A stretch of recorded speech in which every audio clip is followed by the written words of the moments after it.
De los trabajadores públicos en esta ciudad, por lo público, que es tan importante para nosotros, tan esencial de lo que defendemos y de lo que queremos en este país, a Sintran Cali y también a Ciudad Visible por esta invitación, y a mi amigo, compañero de luchas, de bancada, que espero pronto vuelva al Congreso, a Wilson Arias, que me ha hecho esta invitación.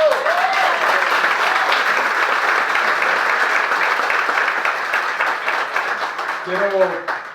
hacer una advertencia antes de entrar en materia. Yo soy parte de un proceso judicial que está en curso, que se lleva ante la Corte Suprema de Justicia, concretamente ante su sala penal, y por razones de respeto a lo que se llama la reserva sumarial, no puedo hacer referencia a cierto tipo de detalles que están en este momento en curso ante este Tribunal de Justicia, así que ustedes me van a tener que excusar y perdonar si no puedo entrar a detallar, pero lo que sí voy a hacer hoy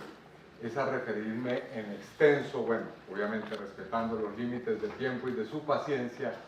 al fenómeno de la parapolítica, de la narcopolítica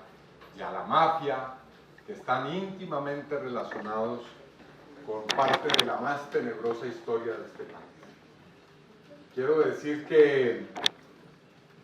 ese aspecto de nuestra vida política, de nuestra vida económica y social, merecería muchos más estudios, mucha más reflexión de la que le hemos dedicado hasta el presente. Porque la alianza entre política, narcotráfico, mafia, criminalidad de lesa humanidad, constituye uno de los rasgos, tal vez decisorios, de lo que ha sido la acumulación de poder y la acumulación económica del capitalismo en nuestro país. Ese rasgo tan esencial, ese rasgo que ha marcado la historia y el destino de muchos territorios en nuestro país y de muchas ciudades capitales y de muchos ámbitos políticos, todavía merece una explicación detallada para que podamos entender cómo es que el narcotráfico, cómo es que la política, cómo es que la acumulación de tierras, cómo es que la criminalidad contra los dirigentes sociales se ha convertido en el motor esencial del desarrollo, yo no diría capitalista, sino de este pseudo-feudalismo que tenemos en Colombia, tan larvado y tan descompuesto. Y creo que eso es necesario porque hay que salirle al paso a una versión bastante deformada de nuestra historia. Entonces parece ser que los únicos que han tenido participación en el problema del narcotráfico son las organizaciones de guerrilla y ciertos grupos criminales aislados del poder político. Como si la historia del narcotráfico se redujera a ese muy limitado asunto, muy limitado círculo de problemas que nos han querido imponer como parte del relato oficial de la historia de Colombia. Y como si los culpables del narcotráfico fueran los campesinos que siembran coca, y como si el problema fuera de tal o cual capo mafioso solamente, y todas las telenovelas y toda la industria cultural dedicada a exaltar la idea de que la historia del narcotráfico en Colombia se reduce a la malignidad de personajes como Pablo Escobar, como los Rodríguez Orejuela, como los señores del Cartel del Norte del Valle, como los señores del Clan del Golfo. No, esa es una historia, digamos que es parcializada, y en la cual esos personajes tienen un lugar, pero hay otros tan tenebrosos o más que ellos, que han larvado en la sombra para acumular el poder y que hoy están, lamentablemente, en los lugares del poder legislativo, del poder, han ostentado el poder ejecutivo e incluso han penetrado en el poder judicial. Así que las palabras que voy a decir a continuación y el análisis que voy a hacer a continuación es simplemente un resumen, tal vez periodizando de esa historia, de esa larga historia en la cual narcotráfico, política, paramilitarismo, todos esos fenómenos confluyen en una misma historia, que es la que está determinando hoy una lucha, una de las luchas, no digo que la única, entre quienes queremos una paz democrática con la gente, en la cual se acabe la historia de violencia, de corrupción, de mafias en el poder político, y quienes defienden con un discurso bastante elaborado esa opción, quienes defienden todavía la guerra, la opción de la violencia, incluso la intervención militar en otros países, como se viene agitando la bandera de una intervención militar en Venezuela, y que quieren que Colombia siga bajo esa terrible determinación y terrible destino. La vida política de Álvaro Uribe Vélez y su vida pública, quiero dividirla en 5 contextos, o en 4 mejor, 4 contextos históricos que han marcado esa historia particular. La de un dirigente político que ha intentado ser convertido en el ícono del caudillismo, del liderazgo político, del liderazgo moral incluso de nuestro país, pero que en el análisis concreto de los hechos muestra una historia totalmente diferente. Ese análisis yo ya lo he hecho en el Congreso de la República. He hecho 2 debates, uno de los cuales ha suscitado todas estas persecuciones de las cuales sigo siendo objeto hasta el día de hoy, que fue el debate que llevé a cabo a pesar de múltiples dificultades, de que se me intentó censurar incluso en el debate la posibilidad de nombrar al senador de la República Álvaro Uribe, y que logré llevar a cabo con la solidaridad del Movimiento Nacional de Víctimas de Crímenes de Estado y de muchos sectores que me permitieron llegar a la instancia de poder cuestionar cara a cara en el Congreso de la República la responsabilidad de Uribe y de su círculo de poder cercano. Ese debate lo hice, gracias, con la conciencia de que iba a desatar una turbulencia política y judicial, que es la que hoy estoy enfrentando. Y si ustedes quieren, este problema judicial que estamos afrontando hoy no es más que la consecuencia de esos debates que he llevado a cabo. Dije 2, el primero fue sobre la hacienda Guacharacas, que es una propiedad que ha sido especialmente importante en el caso de la familia Uribe, que fue la hacienda en la cual murió asesinado el padre de Álvaro y de Santiago Uribe Vélez en el año 1983. Sobre esa historia y sobre el surgimiento del bloque metro, zona rural, hice un debate también muy detallado antes del debate de 2014. Pero bueno, para ir al grano, yo considero que esa historia se puede dividir en unos periodos, y uno de ellos, el periodo inicial, es el que abarca el comienzo de la década de 1980 hasta el momento en que fue asesinado, o fue, para utilizar el lenguaje que utilizan las autoridades colombianas, dado de baja el señor Pablo Escobar en la ciudad de Medellín en el año 1983. Y esa etapa yo diría que es la etapa en la cual se produce una metamorfosis del narcotráfico que representaba el cartel de Medellín y los clanes narcotraficantes en la ciudad de Medellín, en el departamento de Antioquia. Metamorfosis que consiste en pasar de simplemente ser unas estructuras narcotraficantes muy enlazadas con ciertos sectores de la vida política y pública y económica de la ciudad de Medellín, a convertirse en una clase emergente, como se utilizó en su momento la expresión, que llegó posteriormente a conquistar uno por uno los escaños y los niveles del poder político en Colombia. La pregunta es cómo surgió y cómo se desarrolló esa emergencia de esa clase política y social que bien representa Álvaro Uribe. Bueno, lo primero es recordar que Uribe fue el que contribuyó a estructurar, a darle una infraestructura al narcotráfico en Antioquia. Con su conducción en la dirección de la aeronáutica civil a partir del año 1980, el narcotráfico logró construir toda una infraestructura de pistas aéreas, de licencias para pilotos y aeronaves, que fue el cuerpo de su organización para realizar el tráfico de estupefacientes al mercado internacional y a los Estados Unidos. Fue Uribe el que otorgó por doquier licencias, y eso lo demostré con detalles en el debate del 2014, cuando hice referencia, por ejemplo, a la relación que guardan el clan de los señores Cifuentes Villa, un nombre que se dice regularmente sotoboche en los ámbitos públicos, porque el clan de los Cifuentes Villa, menos conocido que el clan de los Ochoa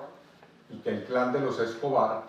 era ni más ni menos que un clan supremamente poderoso, que logró convertirse posteriormente, cuando desapareció Pablo Escobar, en el entronque del narcotráfico local con los carteles de la droga en México, y quienes fueron posteriormente los depositarios de esa herencia del cartel de Medellín en términos del poder del narcotráfico. Bueno, Uribe le otorgó licencia a uno o varios miembros de la familia de los Cifuentes Villa, con los cuales no tenía una relación simplemente casual, como él la ha querido presentar, sino una relación de parentesco y de familia, porque era la señora Doris Cifuentes, la compañera permanente de uno de los hermanos de Uribe, y que posteriormente significó la apertura de los Uribe a las relaciones con otros clanes familiares muy poderosos en la ciudad de Antioquia. Ni qué decir de las relaciones de los Uribe Vélez con los Ochoa, relaciones plenamente certificadas, conocidas, públicas, relaciones que ni siquiera tenían la decencia o la vergüenza de encubrir, sino que decían, digamos, con voz en cuello, que eran relaciones públicas, relaciones transparentes, que giraban en torno a la industria, al negocio de la ganadería, en fin, o de las propias relaciones de los Uribe con Pablo Escobar, que son relaciones también públicas, conocidas. En el debate que yo hice en el año 2014, mencioné a un personaje que, digamos, poco se menciona en la vida de este país, el señor Luis Carlos Molina Yepes, el banquero del señor Pablo Escobar. Y en ese debate dije que en una etapa inicial en la cual todavía Escobar estaba comenzando a crecer como figura del narcotráfico y del bajo mundo en la ciudad de Medellín, Uribe era parte ya del círculo cercano del señor Luis Carlos Molina Yepes, quien además se le acusa de ser ni más ni menos que principal protagonista en el asesinato del director del periódico El Espectador, Guillermo Campos. Nosotros a ese debate llevamos la constancia del certificado de la Cámara de Comercio, en la cual figuraba Uribe como parte de los socios del señor Molina Yepes en una empresa que crearon, seguramente, como todo lo que hacía este señor, para blanquear y legalizar activos ilícitos. Pero a pesar de que presenté esa evidencia, todavía eso no se ha investigado en este país. El escandaloso nexo de Uribe con las finanzas de Pablo Escobar, bueno, eso se dijo claramente. Y también cómo surgió la oficina de Envigado, cómo comenzó a trabajarse una especie de instancia en la cual todos los factores de delincuencia, todos los factores del narcotráfico tuvieran una sola instancia para poder negociar toda clase de empresas criminales en la ciudad de Medellín. Colombia tiene en su segunda ciudad capital, empotrada en los círculos de poder, una empresa criminal que se llama la Oficina de Envigado, que es parte de la vida de los ciudadanos, como decir cualquier institución, como si aquí habláramos, no sé, de la alcaldía, o de las empresas de la ciudad. Bueno, ahí también tenemos entre esas, ni más ni menos, que un emporio de poder que se llama la Oficina de Envigado. Y cómo después de todo eso comenzó a tejerse una carrera política en la que luego de ser considerado un hombre sospechoso, como fue cuando ocupó el cargo de alcalde de la ciudad temporalmente Uribe, en, digamos, no más de 2 meses, y fue expulsado de esa responsabilidad por el expresidente Belisario Betancur, cómo de ser eso de ser un hombre marcado por el narcotráfico, comenzó una especie de purificación de la historia de Uribe y de su familia hasta terminar siendo una ficha política que llegó al Congreso de la República en el año 1986, elegido senador de la República, junto a su primo, el señor Mario Uribe, y junto a otros políticos como Bernardo Guerra, que habían sido señalados hasta la saciedad en informes de la DEA, en informes de todas las instancias que supuestamente persiguen, entre comillas, el narcotráfico en la ciudad de Medellín. Cómo se produjo lo que llamó en su momento el señor alias Don Berna, el hecho de que Pablo Escobar terminó teniendo fichas políticas de prestigiosos hombres públicos, en ese momento ya prestigiosos, del Partido Liberal. Esa es la historia en la cual Uribe Vélez pasó de ser el hijo de una persona profundamente entrelazada con el narcotráfico, como era su padre, a ser un hombre que era prácticamente un líder político en Antioquia, reconocido como una figura prestante. Vale la pena estudiar cómo se produjo esa transformación y qué papel tuvieron en esa transformación los sectores más poderosos en Antioquia y en Medellín. Cómo se produjo ese blanqueo de imagen, cómo se produjo esa posibilidad de que un personaje considerado parte del entorno de los narcotraficantes llegase a ser una figura política y un senador de la República. Pero incluso cuando llegó a ser senador de la República, y eso también lo he dicho en varias oportunidades, Uribe protagonizó junto a su primo Mario Uribe un escándalo. Si ustedes recuerdan, en esa época estaba en pleno furor, en pleno fragor, lo peor de los atentados del cartel de Medellín contra muchas instancias de la sociedad colombiana. Y estaba en discusión ni más ni menos que el problema de la extradición. Y ahí fue presentado por Mario Uribe el famoso narcomico, que era la convocatoria de un referendo en el cual los ciudadanos pudieran votar en contra de la extradición. Y yo no es que sea partidario de la extradición, por supuesto, pero en ese momento ese era un tema crucial, y es evidente que los congresistas que estaban defendiendo en el Congreso en esa etapa histórica la extradición que se logró al final rechazar en la Constituyente de 1991, estaban jugando un papel importante con relación a los intereses del grupo de los extraditables, del cual hacía parte, por supuesto, Pablo Escobar. O esa otra historia, igualmente macabra, cuando una vez que Pablo Escobar se fugó de la catedral, surgió el famoso grupo de los Pepes y surgió el famoso bloque de búsqueda contra Pablo Escobar. Esa historia yo la he detallado en otros debates. Cómo el bloque de búsqueda significó en la historia de la Policía Nacional la peor de las equivocaciones, el peor de los errores, consciente o inconscientemente elaborados, que llevó a la policía a convertirse en lo que es hoy, una institución en la cual todos los días encontramos nuevos escándalos de malos manejos y de corrupción, porque de ese bloque de búsqueda hicieron parte un conjunto de oficiales que posteriormente, uno tras otro, resultaron involucrados, con una escasa o dos escasas excepciones, en los peores vínculos con el narcotráfico y con el paramilitarismo. Los Pepes y el bloque de búsqueda fueron la gestación, ni más ni menos que del proyecto paramilitar que vendría en los próximos años a tomarse no solamente el departamento de Antioquia, sino todo el país. Basta hablar del general Mauricio Santoyo, por ejemplo. Baste hablar de otros generales, como el general Aguilar, que terminó siendo socio de los paramilitares en norte de Santander, si no estoy mal. Baste hablar de otros que están en esa nómina, pero todos y cada uno de esos oficiales terminaron involucrados, bien sea con el cartel del norte del Valle, bien sea con el cartel de Cali, bien sea con los paramilitares de la Casa Castaño Gil, como fue la historia de muchos de esos hombres, que simbolizaban en ese momento el primer entronque fundamental, esencial, entre el paramilitarismo y el Estado colombiano a través de sus instituciones. A eso fue que dio lugar la famosa idea brillante del gobierno de César Gaviria de convertir una institución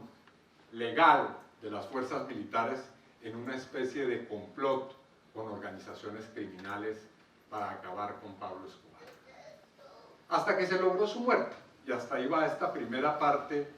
de ese resumen apretado de esa historia, en la cual el acto final es que Uribe termina siendo senador, el bloque de búsqueda termina acorralando y matando a Pablo Escobar, y todos sus oficiales, o gran parte de ellos, terminan involucrados en desapariciones forzadas en la ciudad de Medellín, en nexos con los carteles de la droga o con los grupos paramilitares. La segunda escena de esta trágica historia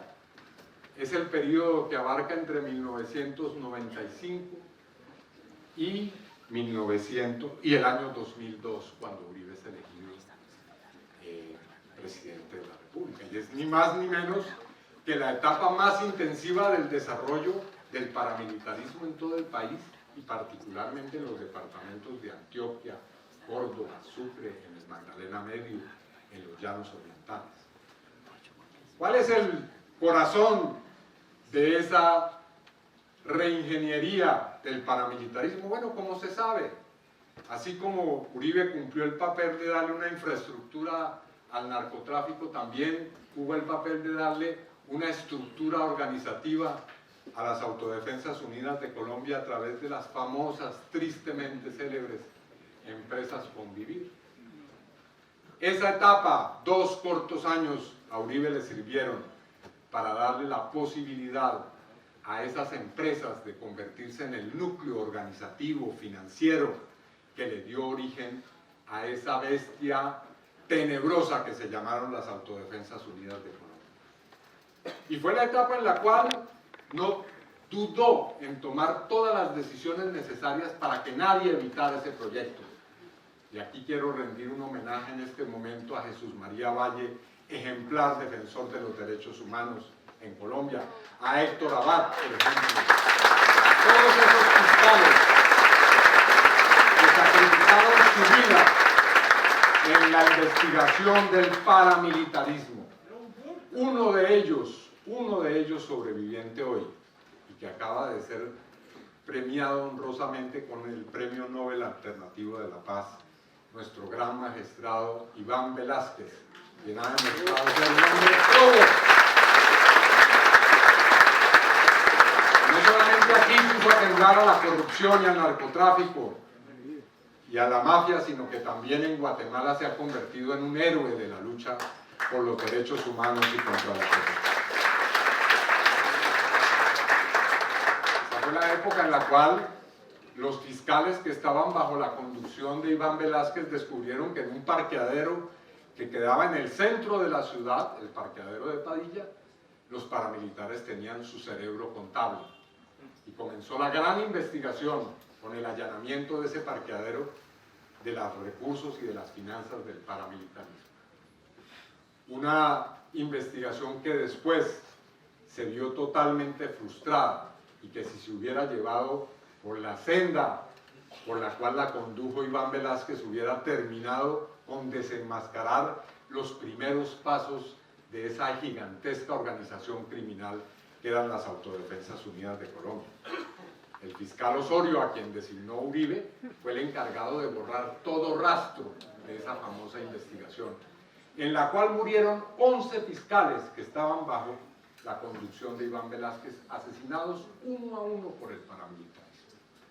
Porque en ese aparente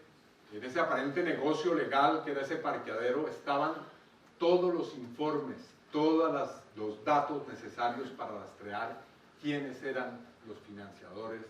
desde los sectores ganaderos, los sectores políticos y empresariales del incipiente paramilitarismo en Antioquia. Bueno, esa fue la misma etapa en la cual surgió en una de las fincas de Uribe el escándalo de que había un grupo paramilitar, el Bloque Metro. Esa fue la etapa en la que también surgió otro escándalo, y es que en otra de las fincas, esta vez de su hermano,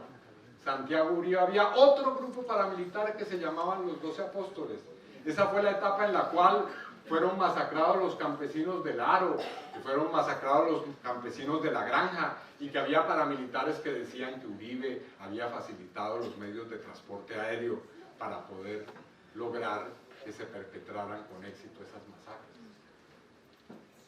Esa fue la época en la cual, repito, murieron personas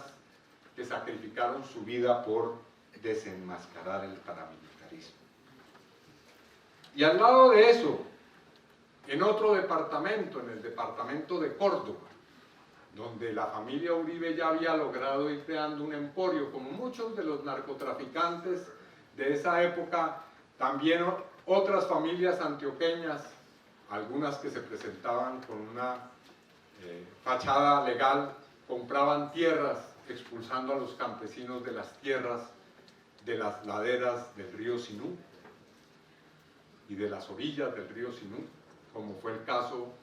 de cómo se construyó ese gran imperio que se llama hoy la hacienda de Uberrin, que ha llegado a ser una hacienda gigantesca, en la cual Uribe construyó también su imperio en la ciudad de Córdoba. Y era la época en que Uribe apostaba a carreras de caballos, y eso lo dije también en el debate con Salvatore Mancuso. Era la época en que se codeaba en los centros sociales y en los clubes con la familia de Mancuso. Era la época en la cual el paramilitarismo se entronizó en la vida social, política, económica del departamento de Córdoba, y en la cual se transmitió también ese mismo modelo a departamentos como Sucre, como Magdalena, como Bolívar, como Cesar, en la cual se entronizó el poder de los grupos de terratenientes enrasados con los dineros del narcotráfico que provenían del lavado de activos desde Antioquia. Y fue la época también en la que fue surgiendo poco a poco la idea de que era posible tomarse el Congreso de la República,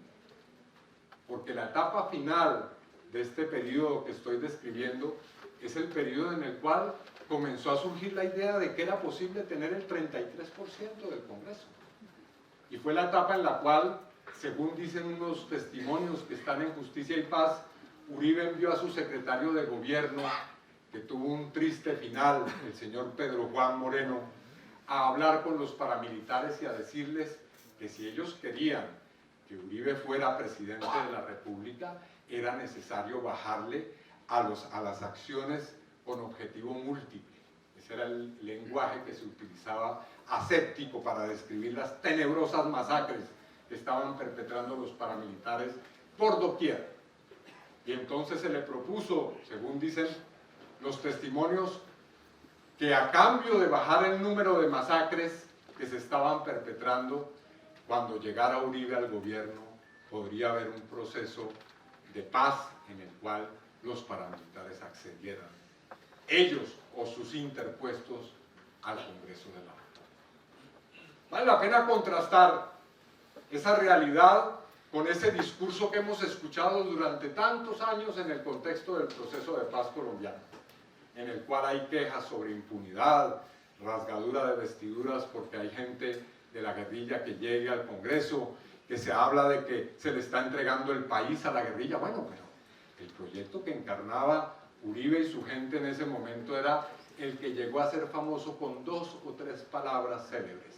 el Pacto de Ralito, en el cual los allegados políticos de Uribe lograron que los paramilitares se convirtieran en su base electoral en muchos departamentos del país, y en los cuales surgió lo que ha denominado la investigadora y senadora o exsenadora Claudia López las votaciones atípicas de ciertos políticos en el país. Es el final de esta etapa de consolidación del proyecto paramilitar y el comienzo de otra en el 2002, que va del 2002 al 2010, que es el intento de consolidar la parapolítica en Colombia. Y esa etapa no necesito, digamos, entrar en muchos detalles para refrescarles a ustedes la memoria. Todo eso lo hemos padecido. Cómo Uribe presentó el primer día de su mandato un proyecto de ley al Congreso colombiano en el cual tenía un referendo previsto, en el cual la 7ª pregunta de ese referendo era si los ciudadanos estaban o no de acuerdo con que por una sola vez a los grupos que estuvieron adelantando negociaciones de paz, entre comillas, con el gobierno nacional, el gobierno y el presidente pudiera otorgarles acceso directo al Congreso de la República, indulto generalizado, en la posibilidad de cumplirle a los paramilitares lo que había sido su generosa contribución, su generosa financiación, su generosa con los Uribe y con todo ese círculo, pero no generosa con los campesinos, política de campaña electoral del terror como se llevó a cabo en departamentos como Córdoba, Sucre y tantos otros. Bueno, esa pregunta no pudo ver el día porque la Corte Constitucional afortunadamente la echó atrás, pero fue la etapa en la que comenzó poco a poco ese proceso que hemos llamado de justicia y paz, o que se buscaba a toda costa que los paramilitares quedaran en la impunidad y que hubo que dar una lucha, porque esa sí la recordamos nosotros, con las víctimas, con los periodistas, con los jueces de este país, con los sectores democráticos, para que no se pudiera imponer en Colombia la parapolítica, y en la cual jugó un papel central, de nuevo el magistrado Iván Velázquez, magistrado estrella de la investigación sobre la parapolítica en la Corte Suprema de Justicia. Esa historia es una historia en la cual uno tras otro surgieron episodios en los cuales los opositores, las personas que buscaban oponerse a ese modelo, tuvieron la posibilidad de hacer uso de canales de expresión en el Congreso, como lo hizo ese ejemplar parlamentario que hoy representa una opción de poder en Colombia que se llama Gustavo Petro, en debates que son parte de la historia de este país, y en los cuales se desenmascaró de pies a cabeza el proyecto de la parapolítica y del paramilitarismo, en los cuales Petro pasó revista una por una a cada una de las maneras en cómo ese sector tan allegado a Uribe quería colonizar espacios universitarios como el de la Universidad de Córdoba, las investigaciones ejemplares que llevaron a decenas de congresistas a la cárcel y que demostraron que en Colombia sí era posible, sí es posible acabar con la impunidad y darle golpes a esos sectores criminales que han ejercido la política a través del narcotráfico y de la criminalidad de lesa humanidad. Esa fue la historia que dio lugar a las famosas chuzadas del DAS, a que el DAS fuera considerado una empresa criminal. No nos podemos equivocar en señalar otro origen distinto. Cuando Uribe diseñó la posibilidad de crear una policía política que pudiera de una vez silenciar de una vez todas esas investigaciones, todos esos debates, todas esas crónicas periodísticas y sobre todo los procesos judiciales que se estaban dando en la Corte Suprema y que terminaron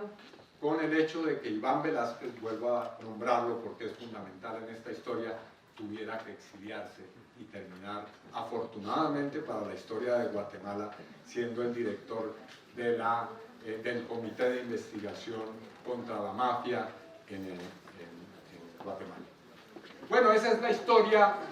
una parte de la historia de cómo se frustró esa primera etapa de la parapolítica o del intento de que la parapolítica se convirtiera en el modelo que regiría a partir de ese momento los destinos de esta nación. Y que culmina precisamente con la frustración de un tercer periodo presidencial para Uribe, que termina con las investigaciones y los resultados de las investigaciones hechas por la Corte Suprema. Bueno, y llegamos a nuestros días, 2010-2018, una etapa en la cual hemos visto cómo, a pesar de toda esta historia, a pesar de todo esto, se sigue haciendo el intento por restaurar en este país un gobierno o un proyecto de país que esté al servicio de las mafias, de la guerra, de Estados Unidos y su política antidrogas, de los parapolíticos, en fin. Estamos asistiendo a un intento de restaurar ese proyecto político. Y es el momento precisamente en el cual casos como el que no puedo comentar en detalle tienen su validez y tienen su significado histórico, porque desenmascaran un solo hecho de esta larguísima cadena de episodios. Porque hay que recordarlo para quienes tienen mala memoria. En la Comisión de Acusaciones, Uribe tiene más de 250 investigaciones preliminares pendientes. 7 investigaciones preliminares están haciendo curso en distintas instancias judiciales de la justicia ordinaria. 14 investigaciones en la Corte Suprema de Justicia. Varias querellas en el exterior, como una que hay en Madrid. 24 paramilitares han testimoniado en su contra. Hay testimonios a granel de agentes del Estado que también los indican. Ha reconocido hechos públicamente como la financiación, para mencionar solo uno de esos hechos, la financiación de Nilce López Nagata a su campaña electoral. Hay 8 sentencias con compulsa de copias contra Álvaro Uribe, por lo menos hasta el momento en que hice el debate en el 2014, seguramente ahora son más. Hay sentencias de la Corte Interamericana de Derechos Humanos que demuestran cómo fue de indolente la gobernación de Álvaro Uribe con relación a todo el surgimiento y la acción de los paramilitares en Antioquia, cómo se convirtió el DAS en una empresa criminal, ya lo mencioné, cómo ha tomado toda clase de medidas Uribe, favoreciendo a personas que están fuera de la legalidad, cómo los ha nombrado en distintos cargos públicos, cómo los ha defendido cuando caen en desgracia, cómo los ha condecorado, cómo ha promovido incluso su fuga del país para que la justicia no pueda tener acceso a un proceso judicial justo, cómo ha también evadido a la justicia, cómo ha tenido negocios con reconocidos narcotraficantes y paramilitares en distintas etapas de su vida política, y cómo a todas estas ha intentado destruir el Poder Judicial, que ha intentado con hombres y mujeres muy valientes, como los que han sido parte también de la Corte Suprema de Justicia investigada, y que están siendo hoy objeto de la más acerba campaña para destruir su imagen y para lograr postrarlos para que puedan provocar la impunidad, o como también, como señalaba Maite en su intervención, cómo se intenta hoy socavar a la Jurisdicción Especial para la Paz para que no avancen esas investigaciones. Pero esta es la historia de gente que en este país ha tenido la hidalguía, la probidad de enfrentarse a semejante monstruo de la mafia y de la parapolítica. He mencionado solamente unos nombres de dirigentes políticos, de periodistas, de magistrados de la Corte Suprema, pero son miles los que han sacrificado su vida para lograr que este imperio sea derrotado. Y la lista es muy larga: Bernardo Jaramillo, Jaime Pardo Leal, todos los jueces que han caído, todas aquellas personas como Guillermo Cano que han sacrificado su vida.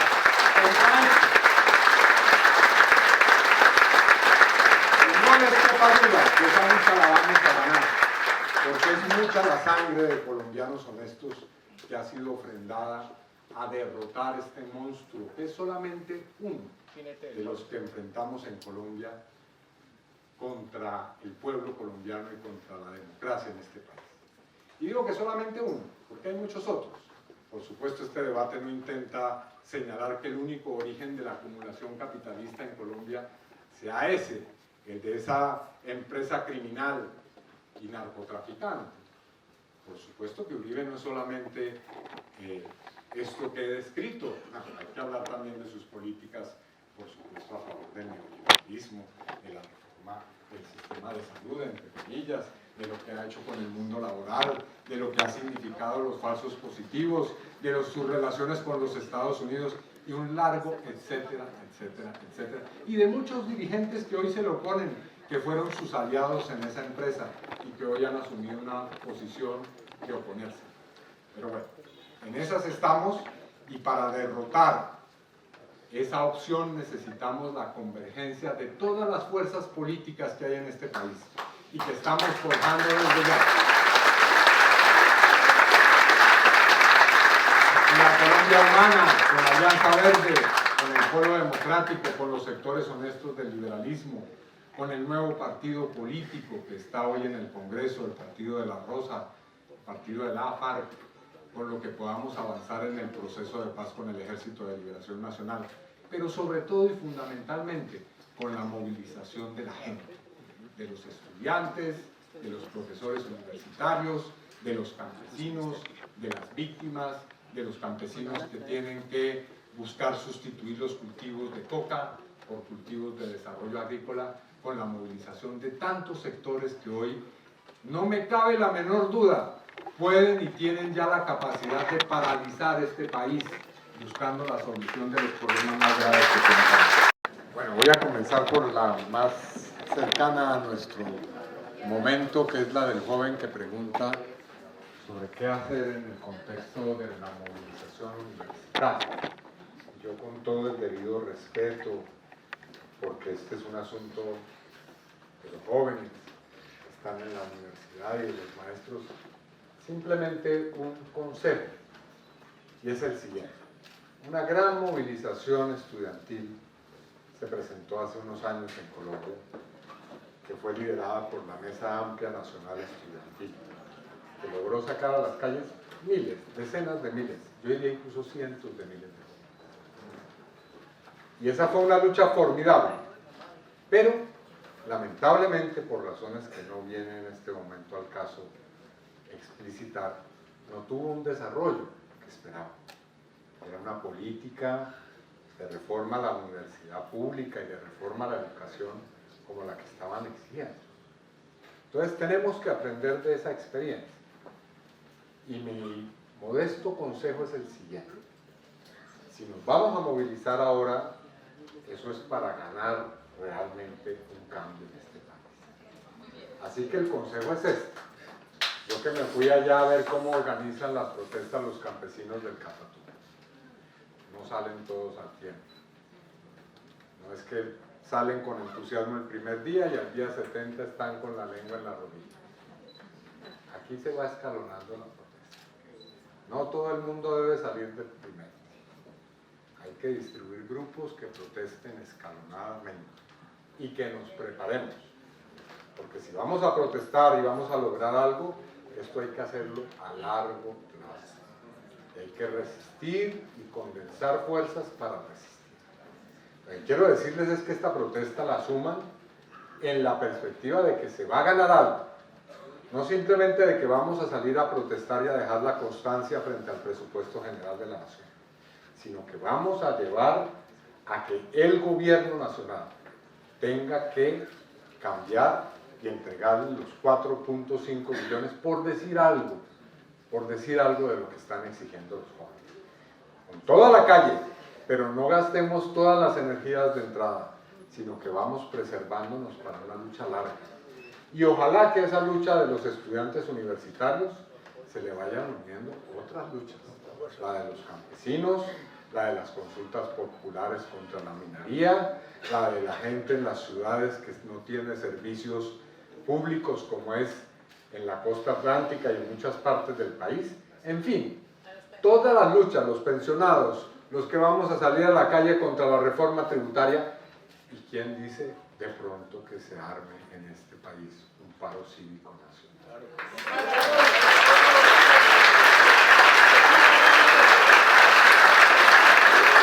Porque nosotros lo hemos dicho muchas veces y no es una postura artificial, no es una manera demagógica de decir las cosas. Nosotros estamos dispuestos a dialogar con este gobierno. Es más, ya lo hemos hecho. Pero sobre la base de que va a respetar los derechos de la gente. Sobre la base de que no va a arrasar la protesta social. Y sobre la base de que si vamos a hablar es para tomar medidas serias que cambien la realidad de la gente. Pero vemos otros comportamientos, otras conductas. Tuvimos una discusión, un debate con el señor ministro de Defensa hace unos días en la Comisión Segunda, conjunto con el senador Feliciano Valencia, el senador Antonio Sanguino, por las palabras altamente irresponsables del señor ministro con relación a la protesta social. Y la sensación que me quedó a mí es que, a pesar de que el ministro efectivamente reconoció que esas eran unas declaraciones infortunadas, terminó diciéndonos que hay que reglamentar la protesta social. ¿Eso qué significa para entender bien esto de lo que estamos hablando? Lo que quieren es rescatar un capítulo que se hundió en la Corte Constitucional del nuevo Código de Policía Nacional, en la cual había unos artículos, me acuerdo bien porque esto lo discutimos en el Congreso, en los cuales se dejaba potestativamente a los miembros de la fuerza pública la posibilidad de sospechar o de aducir que algunos de los manifestantes pueden ser considerados, óigase bien la expresión, blancos legítimos. Blancos legítimos. Eso, a mi modo de ver, no es reglamentar la protesta. Eso es sencillamente censurar, reprimir e intentar aplastar con el uso de la fuerza desmesurada o desproporcionada la protesta social. Entonces, si así se van a ir poniendo las cosas, nosotros también tenemos que decirle al gobierno que así como estamos dispuestos a dialogar, también estamos dispuestos a protestar y a salir a la calle y a hacer una protesta inteligente. Yo quiero llamar a que las movilizaciones estudiantiles sean como fueron las movilizaciones de la MANE, impecables. Que no sean, o que no se pueda echarle la culpa a nadie de los que ejercen la protesta social de estar ejerciendo cualquier forma de violencia. Eso no es lo nuestro. Nosotros no tenemos blancos legítimos. Nosotros lo único legítimo que consideramos es que se cumplan los derechos de la gente mediante nuestra protesta no violenta, pero totalmente afirmativa y decidida en las calles y las plazas de este país. Aquí hay varias preguntas sobre un mismo tema. ¿Por qué la justicia no ha logrado el propósito? Bueno, creo haber descrito una historia supremamente terrible. La gente que se ha opuesto a este poder criminal, con muy raras excepciones, ha sido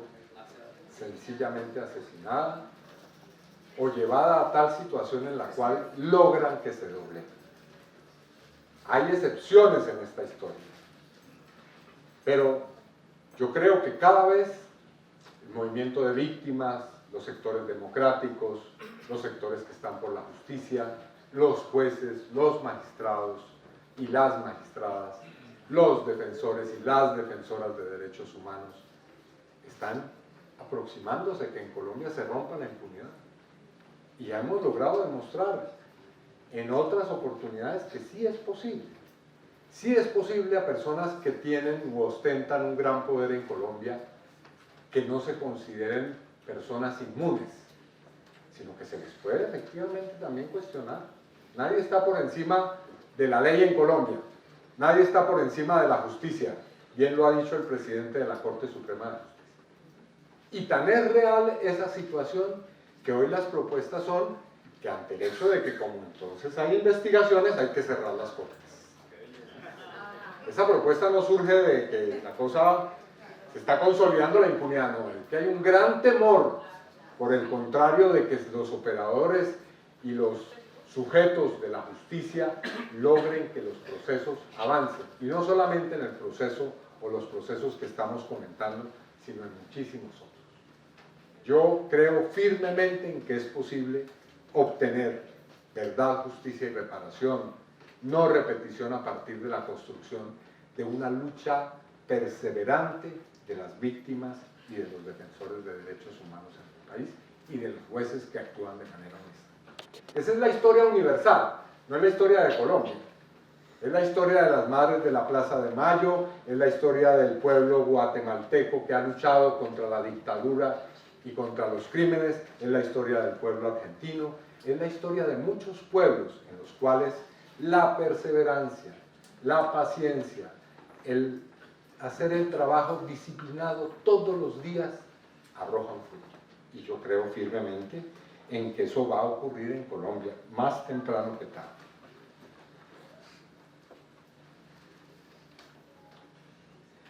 Hay otro asunto que me parece aquí muy relevante y es la pregunta sobre cuál es la posición del actual gobierno frente al poder que ostenta el Centro Democrático y su líder, su caudillo, Álvaro Uribe. Bueno, aquí hay posiciones que nos llaman a entender esa relación como una simple subordinación. Pero yo soy de aquellos que piensan que siempre es importante captar las contradicciones políticas que hay en la cumbre del poder. Y lo digo por una serie de hechos que me llaman la atención. Un sector del uribismo que está pidiendo, clamando porque se acabe la actual cúpula en las fuerzas militares y haya un cambio en las autoridades militares. Bueno, ¿eso a qué obedece? Se pregunta uno. ¿Por qué quieren un cambio de la cúpula militar? ¿Qué trae esa propuesta en el fondo? Bueno, el hecho es que no se ha producido hasta ahora. Y ahí yo interpreto, o creo interpretar, que hay una contradicción. Como las hay en otros aspectos. Y por supuesto, sin ingenuidades, sin hacerse ilusiones, repito, paz sin que se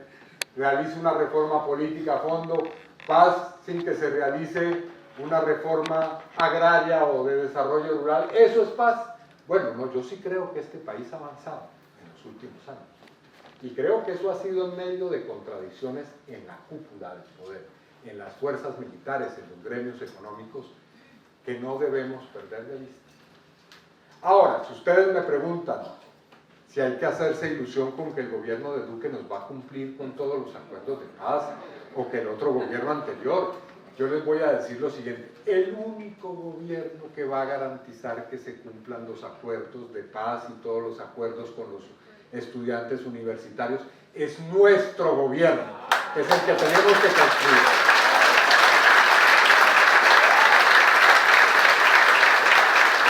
Y eso es la mejor respuesta tal vez a quienes preguntan, bueno, ¿y qué hacemos frente a ese poder criminal? Pues la respuesta es que tenemos que convertirnos en gobierno local, barrial, departamental, en las alcaldías, en el Congreso de la República y en el Poder Ejecutivo, y también en todas las instancias del Estado y todas las dependencias. Tenemos que construir con una gran convergencia. Yo no hablo de unidad porque me parece un término un poco idílico y pasado un poquito ya de moda. Necesitamos un gran encuentro de todos los colombianos y de todas las colombianas para poder construir un gobierno democrático y auténticamente comprometido con los derechos de la gente. Porque nadie los va a cumplir distinto a los que hemos luchado esos derechos. Nadie va a cumplir con derechos de la gente si no ama al pueblo colombiano, si no ama sus luchas y si no ha participado en ellas, si no ha tenido que enfrentarse a los grandes problemas de este país para resolver y para satisfacer esos derechos de la gente. Así que mi gran propuesta, como me la dijo un día un ministro, es que nos tomemos el poder político para ver si cambiamos algo este país. Porque yo una vez tuve una discusión con un ministro y le dije: ministro, este proyecto de ley que ustedes están presentando de minería, esto es una vulgaridad, esto no va con el proceso de paz. Y me dijo: bueno, si no les gusta, tómese el poder. Claro. Gran consejo, claro. Gran consejo, sabio consejo. No conozco muy bien lastimosamente los procesos judiciales del señor Juan Carlos Martínez. No he tenido oportunidad de involucrarme en ese tipo de investigaciones, así que lamento no poder dar una respuesta seria a esa pregunta. En cambio, sí quisiera decir algunas cosas sobre dos preguntas que tienen que ver con la relación de este modelo que hemos estado comentando y la política estadounidense de lucha contra el narcotráfico. Yo creo que esa relación es evidente. Yo creo que nosotros hemos soportado con excesiva paciencia y tolerancia en este país la sumisión a la política antinarcóticos de Estados Unidos. Todas las exigencias que se nos han hecho, cuanto capricho, cuanta exigencia, cuanta necesidad experimentan en Estados Unidos, se nos imponen en Colombia como si fueran cosas naturales, como por ejemplo el modelo de extradición. Bueno, y mi pregunta es: ¿y cuándo veremos algún narcotraficante estadounidense en las cárceles de Colombia? ¿Es que eso es posible acaso? ¿Es que a alguien se le ha pasado la idea remota de que la extradición puede tener, digamos, una doble vía y que podemos expedir en extradición a alguno de esos narcotraficantes que hay en Estados Unidos, en la Florida o en Nueva York? ¿O es que no vemos todos los días series de televisión que nos muestran a los reyes de la cocaína, y a los reyes? Es decir, todo eso que vive en Estados Unidos. Pero no, nosotros tenemos que comprar las armas, tenemos que llevar a nuestros connacionales a que paguen sus sentencias en Estados Unidos. No tenemos derecho a exigir las pruebas, como está ocurriendo ahora con el caso de Jesús Santrich, para que se nos muestre por lo menos con qué argumentos judiciales se le está pidiendo en extradición. No tenemos derecho a ni siquiera quejarnos de semejante política. Lo único que podemos hacer, y lo que se ha hecho durante décadas, es cumplir sumisamente con una política que nos desangra, que le hace un terrible daño a este país. Y es hora de decir no más, ya basta. Es hora de que nosotros entendamos que la raíz del mal precisamente reside en esa política, que ha permitido amamantar y darle poder a semejantes capos de la política en Colombia, que tienen hoy la protección de Estados Unidos. Si fuera tan auténtica la vocación de luchar contra el narcotráfico, uno se pregunta, ¿y por qué no piden en extradición a algunos de los señores que están hoy en el Congreso de la República? Ni más faltaría. Eso sí, ni se diga, porque eso causa realmente conmoción cuando uno habla de cosas como esta. Pero esa es la realidad. Lo primero que ocurre con un extraditado en Estados Unidos es que lo ponen ante todas las agencias que hay, ante la DEA, ante el FBI, ante la CIA, ante el Bureau de Inmigración, en fin, y todo para que diga qué sabe de los otros señores capos en Colombia y de los personajes de la política. Se llenan de información. ¿Y para qué sirve esa información? Yo les voy a decir, sencillamente para extorsionar a quienes están ejerciendo el poder en Colombia. O uno se pregunta, ¿qué es lo que está diciendo el señor Gustavo Moreno, el flamante juez anticorrupción que nombró el señor fiscal general de la Nación, quien se nos presenta como el adalid de la lucha contra la corrupción y que resultó ser el más corrupto de los corruptos? ¿Qué le están preguntando los señores de las agencias que están interrogándolo en Estados Unidos? Yo me imagino que le están preguntando quiénes eran sus padrinos políticos, quiénes lo llevaron a ser fiscal anticorrupción, quiénes auspiciaron su carrera. Y la pregunta es, y bueno, ¿y para qué le estarán preguntando eso? Pues por supuesto para extorsionar a quienes son sus padrinos políticos. Entonces no nos mintamos sobre esto, es allí donde reside el problema, y es eso lo que tenemos que combatir para entablar unas relaciones con Estados Unidos normales, como la debiéramos tener con cualquier país en el cual tenemos relaciones económicas, tenemos relaciones políticas, pero se respeta la soberanía del Estado colombiano, cosa que brilla por su ausencia o ha brillado por su ausencia durante tantas décadas en Colombia. Para no ir más lejos o para hablar ahora de este proyecto que es absolutamente demencial, pero es perfectamente posible, real, de que Colombia preste su territorio, por ejemplo, para que el día de mañana veamos aeronaves de las fuerzas militares estadounidenses aterrizando en nuestras pistas para ir a bombardear a Venezuela o para meternos en un conflicto armado multinacional.